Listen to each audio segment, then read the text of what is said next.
Welcome to Samba Samba. Enjoy the video. In this video, I will show you how to draw a Toyota Land Cruiser Ute. We'll begin by laying down the fundamental shapes. First, draw a large rectangle for the main body. Then, place a smaller square on top for the cabin.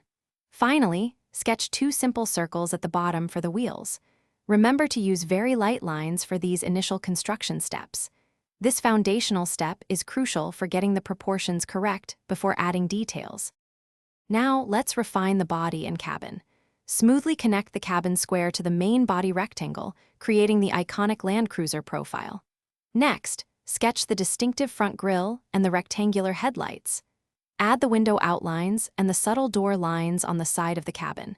Don't forget to define the rear tray and the sturdy rear bumper, giving your Ute its robust character. These details bring the basic shapes to life.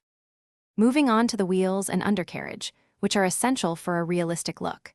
Carefully draw the prominent wheel arches over your initial circles, giving them a strong, defined shape. Inside the circles, add details like tire treads and simple hubcaps. Then, sketch some basic lines for the suspension and chassis components beneath the body. Make sure the wheels appear sturdy and proportionate to the overall size of the cruiser, conveying its off-road capability. For our final slide, we'll add the finishing touches and bring your drawing to life with shading.